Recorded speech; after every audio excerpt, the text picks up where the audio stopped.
after it had freed itself from the straitjacket of theology, so skillfully tailored for it by Aquinas. And though the ontological argument may now have fallen from fashion in philosophy, it has recently made an astonishing comeback in the realm of science. Some cosmologists have begun using it to explain how the universe began. They argue as follows. Before the Big Bang, nothing existed. All was nothingness, which was devoid of the attribute of existence. But this all, in order to become truly all, had to take on existence. This necessity is dressed up in quasi-scientific terms, but its logic is recognizably medieval. Yet this unexpected revival is not unique. No less a figure than Stephen Hawking also uses a very similar argument in his best-selling A Brief History of Time. In this, he discusses whether we will ever be able to come up with a unified theory, one which will provide the ultimate explanation of how the universe works, that is, a theory of everything. At one point Hawking asks, is the unified theory so compelling that it brings about its own existence? He appears to concur with the ontological argument by suggesting that it does. As we have seen, Aquinas would have had no truck with such explanations of the Big Bang or a theory of everything. He had his own ideas on topics that professed to explain how the world began and how it worked. These were neatly encapsulated in the proof of God's existence that he sets out in Summa Contra Gentiles. It is essentially a rewording of Aristotle's prime mover argument. Aquinas states that everything which is moved by another thing. This chain of cause and effect can be traced in a regressive series, but no such series can be infinite.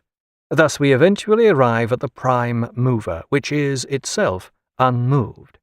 In the words of Aquinas, all understand that this is God. Although it's worth pointing out that Aristotle's original prime mover argument, conceived in the 4th century BC, could hardly have led to the Christian idea of God. It didn't even lead Aristotle to the precursor Judaic God who appears in the Old Testament. In fact, it led him to the very dissimilar ancient Greek idea of deity. This involved several dozen different gods, whose licentious behavior was scarcely in accord with Christian morality. Here Aristotle may well have been bowing to contemporary prejudice. On other occasions he appears to have regarded God as a kind of supreme intellect or spirit, which goes to show that even if we do accept Aristotle's prime mover argument, this can prove the existence of any kind of deity, from the god of mathematics to a little goat-legged flute player who ravages nymphs. Aquinas' prime mover argument carries some weight in a mechanistic universe, even if its conclusion is less than compelling to the scientist. Suppose the Big Bang were caused by some infinitely compressed particle. Why should we understand this as God? Also, the argument falls down in a mathematical universe, which does have infinite series. These were not unknown in Aquinas' time. He would have known of incommensurables, such as pi, which are referred to in Euclid, whose recently translated work had done so much to kindle the medieval love of geometry. Such arguments may seem unfair. How could Aquinas have taken into account the notion of the Big Bang, which was only conceived in the 20th century? And wouldn't he have considered mathematical incommensurables irrelevant, arguing that mathematics was an abstract pursuit, not part of the particular world of cause and effect? This book is continued on Disc 2. Thomas Aquinas, in 90 minutes, continued. Disc 2. In other aspects, Aquinas' philosophy is largely realistic. Like Aristotle, he was inclined to adopt an empirical approach. Our knowledge derives basically from our experience. Aquinas' approach was famously described by the flamboyant, early 20th century Catholic writer G.K. Chesterton as organized common sense. This is, of course, ludicrous, but appears less so if we view Aquinas in light of his time.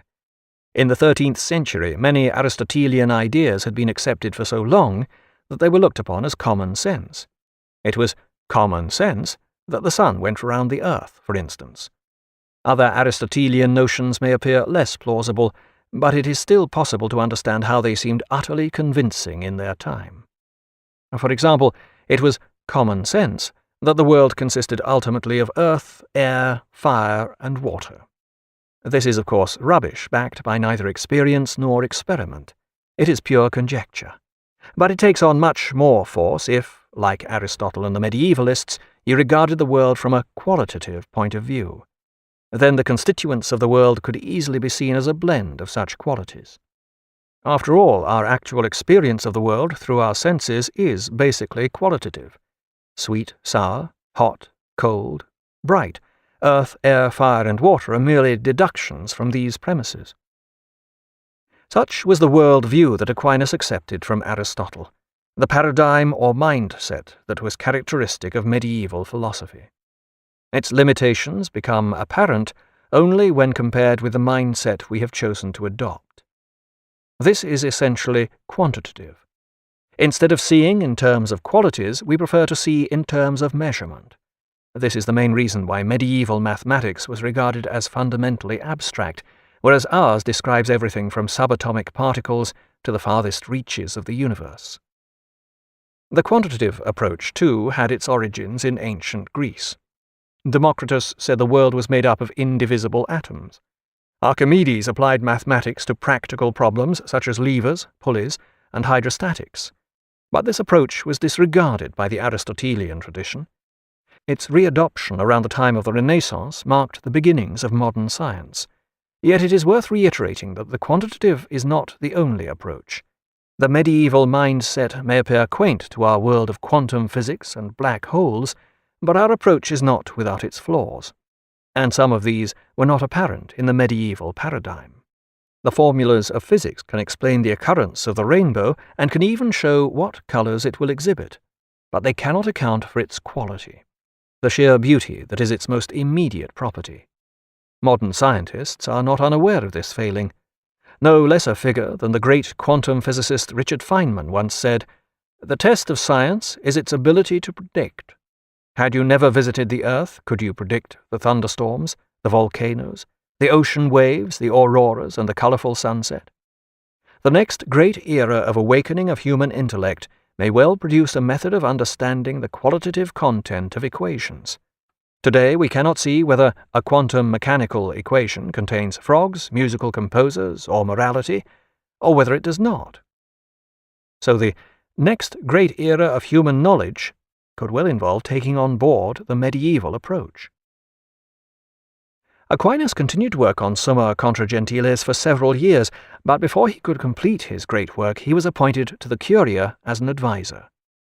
In 1259 he returned to Italy to take up his post at Anagni, in the hills 30 miles south of Rome, where Pope Alexander IV had set up his court in his home town. In those days the Pope preferred to rule from a safe haven. The streets of Rome were infested with pickpockets, thieves, and muggers who preyed on innocent tourists and passers-by, but unlike today, they also preyed on the popes.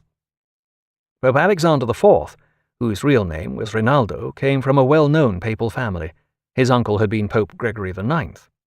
Alexander IV is best remembered for his enthusiastic encouragement of the Inquisition in France, and his persistently unsuccessful attempts to promote a crusade against the Mongols.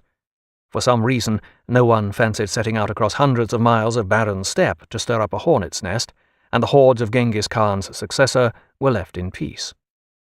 Unfortunately, Alexander was so busy with all this that he forgot to appoint any cardinals. This meant that there were only 8 cardinals left when he died in 1261, 2 years after Aquinas' arrival. These aged cardinals were duly summoned for the conclave to elect a new pope, but couldn't agree which of them should get the job. So in the end they gave it to the Patriarch of Jerusalem, who happened to be in town on a visit from the Holy Land. This was a Frenchman called Pantaleon, who wisely decided to take on the name of Urban IV. So Aquinas now found himself serving under a new pope, who began his reign in Orvieto, but later moved to Perugia because he was afraid of being poisoned. During Aquinas' period with the Curia, he completed Summa Contra Gentiles, wrote commentaries on the Gospels, composed some fine hymns which demonstrate his skill as a poet, and completed commentaries on the works of Aristotle, sermons, texts, and a treatise pointing out the errors in Greek philosophy. The sheer quantity of Aquinas' works is as voluminous as that of any other major philosopher before or since, but his use of secretaries means that his style is often rather pedestrian. He is said to have been able to dictate to 4 secretaries at a time, though in the days of quill pens, elaborate italic script, and clerical secretaries more attuned